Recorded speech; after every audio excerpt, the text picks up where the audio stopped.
அடுத்து வாழ்த்தரங்கத்தில் 2 இயக்குநர்களை தொடர்ந்து ஒரு கவிஞர் வருகிறார். கவிஞர் விவேகா. கவிக்கோ ஐயா அவர்களுடைய தலைமையில் இருக்கிற இந்த சபைக்கு என்னுடைய வணக்கங்கள். இயக்குனர் லிங்குசாமி அவர்களை பற்றி நான் நினைக்கிறப்பவே எனக்கு அவர் உதவி இயக்குனராக, ஏற்கனவே நான் ஒரு மேடையில் சொன்னதுதான், அவர் உதவி இயக்குனராக இருக்கும் போதிலிருந்து பல பேருக்கு உதவுகிற இயக்குனராக மாறுகிற வரைக்கும் அவருடைய வாழ்க்கை எனக்கு தெரியும். ரொம்ப ஒரு அற்புதமான கவித்துவமான மனிதர். இன்னமும் எனக்கு ஞாபகம் இருக்குது, நான், முத்துக்குமார், யுகபாரதி எல்லாம் அவரோட சேர்ந்து திருச்சிக்கு ஒரு தொடர்வண்டி பயணம் போனது ஞாபகம் இருக்குது. அந்த பயணம் முழுக்கவும் கவிதைகளை பற்றி மட்டுமே பேசிட்டு போனோம். அந்த கவித்துவமான உணர்வுகள், கவிதை அப்படின்னு பேசிட்டு போன அந்த உணர்வு. அதுக்கு பிறகு அவர் இன்னொன்று சொன்னார், நாமெல்லாம் சேர்ந்து மீண்டும் ஒரு முறை ஒரு வடமாநிலத்துக்கு போனோம், ஏன்னா மிக நீண்ட பயணமாக அந்த பயணம் இருக்கும், அந்த பயணம் முழுக்கவும் நாம் கவிதைகளை ரசித்து கொண்டே போக வேண்டும் என்று அவர் சொன்னார். அத்தகைய ஒரு கவித்துவமான மனிதர் லிங்குசாமி அவர்கள். நான் இப்போ சமீப காலமாக தியான வகுப்புகளுக்கு போயிட்டுருக்கேன். அப்போ ஒரு நாள் காலையில் அந்த தியான வகுப்பு முடிஞ்சு அவரும் அங்கே தான் தியானம் கற்றுக்கிறாரு அப்படிங்கிறத தெரிஞ்சு அவருக்கு நான் தொலைபேசியில் அழைத்தேன். அப்போ அவருடைய அலுவலகத்துக்கு அழைச்சிருந்தார். கொஞ்ச நேரம் தியானத்தை பற்றி பேசிவிட்டு அவருடைய அலுவலகத்துக்கு பக்கத்தில் இருக்கிற அந்த பால்கனிக்கு என்னை கூப்பிட்டு போனார். அங்கே ஒரு கண்ணாடி மேசை இருந்தது. அந்த கண்ணாடி மேசையினுடைய ஒரு கோணத்திலே என்னை கொண்டு போய் அமர்த்தி அங்கே இருக்கிற நிழலை பாருங்கள் என்று என்னை காட்டினார். அந்த நிழல் பார்த்திங்கன்னா அழகான அங்க வடிவமைப்புகள் கொண்ட ஒரு பெண்ணினுடைய நிழல், பெண் மாதிரி ஒரு நிழல் இருந்தது. ஒரு சிலை மாதிரி இருந்தது, ஒரு அழகான அங்க வடிவமைப்புகள் கொண்ட ஒரு பெண்ணினுடைய சிலை மாதிரி அந்த நிழல் இருந்தது. அது என்னென்னா, மேலே மரத்தினுடைய கிளையில் இருக்கிற இலையினுடைய நிழல்.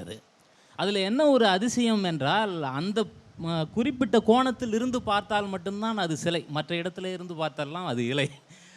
ஒரு தாமஸ் ஆல்வா எடிசன் ஒரு மின்விளக்கை கண்டுபிடிப்பதற்கு முன்பு பல்வேறு தோல்வி மின்விளக்குகளை கண்டுபிடிப்பது போன்று இந்த சரியான கோணத்தை கண்டுபிடிப்பதற்கு அவர் எவ்வளவு முயற்சி செய்திருப்பார் என்று நான் யோசித்தேன். அந்த அளவுக்கு எதையுமே கவிதை கண்ணோடு பார்க்கக்கூடிய மிக அற்புதமான ஒரு மனிதர் இயக்குனர் லிங்குசாமி அவர்கள்.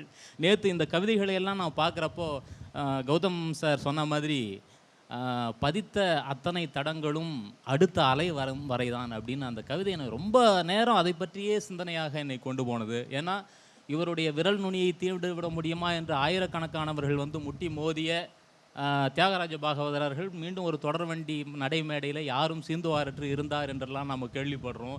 சந்திரபாபு அவர்களுடைய வாழ்க்கையை அப்படி கேள்விப்படுறோம். இந்த உலகத்தின் கடைசி கவிஞன் நான் தான் என்று சொல்லிய கவிஞனுக்கு பிறகு பல நூறு கவிஞர்கள் அவனை விட பெரிய தாத்தா என்றெல்லாம் காட்டிவிட்டு போயிருக்கிறார்கள். எனவே பதித்த அத்தனை தடங்களும் அடுத்த அலை வரைதான் என்பது மிகப்பெரிய வாழ்வினுடைய ஒரு தரிசனமாக எனக்கு பட்டது.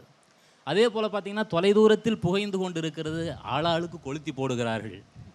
அது ஒரு அங்கதமும் அதே சமயத்தில் கவித்துவமும் குறியீட்டு தன்மையும் நிறைந்திருக்கிற ஒரு அற்புதமான கவிதை என்று சொல்லுவேன். அதே போல் பார்த்திங்கன்னா, அந்த இலையின் வழியாக வழிகிற அந்த துளியில் செல்ஃபி எடுத்துக்கொள்ளுகிறது மரம் என்கிற அந்த கவிதை லிங்குசாமி அவர்களால் மட்டும்தான் எழுத முடியும். ஏனென்றால் அந்த தொழில்நுட்ப மனம், கவிதை மனம் எல்லாம் ஒருங்கே கைகோர்த்து அந்த கவிதை வந்திருக்கிறது என்று நான் நினைக்கிறேன்.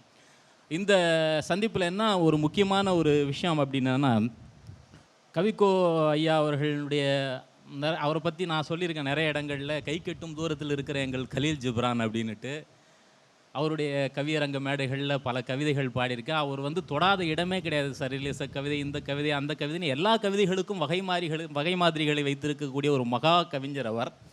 அவரே சொல்லியிருக்கிறார், நான் உங்களுடைய கவிதைகளை படித்த பிறகு கவினாக இன்னொரு கவிதை எழுத தூண்டி விட்டீர்கள் என்று சொன்னால் அதுதான் மிகப்பெரிய கிரீடம் உங்களுக்கு கிடைத்ததில்லை. எனவே மிகப்பெரிய வாழ்த்துக்களை பெற்றிருக்கிறீர்கள். என்னுடைய வாழ்த்துக்களும் சேர்ந்து கொள்ளட்டும். நன்றி, வணக்கம்.